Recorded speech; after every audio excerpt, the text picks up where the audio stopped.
Bonjour à tous et bienvenue dans cette vidéo de SVT Facile consacrée au programme de premier enseignement de spécialité et au chapitre l'immunité innée.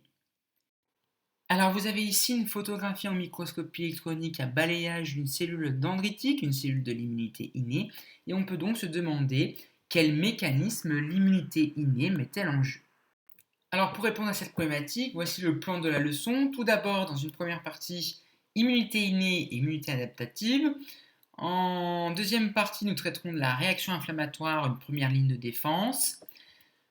Ensuite, on verra la préparation à l'immunité adaptative et on terminera cette leçon par regarder les mécanismes, les médicaments notamment, qui permettent d'aider l'organisme à contrôler l'inflammation.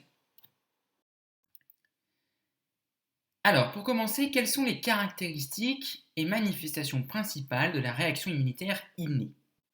Immunité innée et immunité adaptative. Tous les animaux pluricellulaires possèdent une immunité innée qui est génétiquement héritée et qui est peu spécifique, mais par contre qui intervient très rapidement à tout point de l'organisme en réponse à une infection ou à une lésion. Les vertébrés disposent en outre d'une immunité adaptative qui est spécifiquement dirigée contre l'agent pathogène. La réponse immunitaire donc innée est une première ligne de défense indispensable qui se maintient tout au long de la réaction immunitaire. Donc l'immunité repose sur la reconnaissance peu spécifique de motifs moléculaires présents sur les agents pathogènes grâce à des récepteurs de surface. Ces mécanismes de reconnaissance et d'action présentent une conservation remarquable au cours de l'évolution des êtres vivants. Quelles sont les cellules et molécules responsables de la réaction inflammatoire et comment interviennent-elles ? La réaction inflammatoire, une première ligne de défense. Le premier signe d'une infection, d'une lésion des tissus est une réaction inflammatoire locale. Elle se caractérise par une rougeur, une chaleur, un gonflement et la présence de douleur. Au niveau du tissu concerné, cette réaction se traduit par l'accumulation de cellules immunitaires comme les granulocytes et les macrophages. Après avoir décelé la présence de l'agent pathogène grâce à leurs récepteurs de surface, les cellules immunitaires résidentes des tissus produisent divers médiateurs chimiques de l'inflammation. Parmi ces molécules, les interleukines assurent la communication entre les cellules. Elles permettent de recruter et d'activer de nombreuses cellules immunitaires sur le lieu de l'infection ou de la lésion. La phagocytose, c'est un mécanisme par lequel les cellules immunitaires englobent et digèrent un élément pathogène.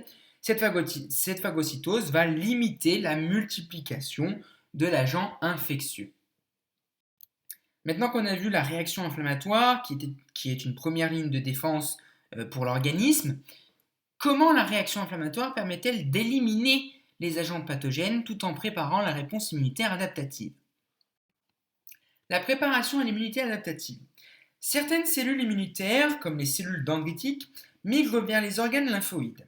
Dans ces ganglions, elles présentent à la surface de leur membrane des fragments moléculaires des éléments phagocytés qu'on va appeler antigènes.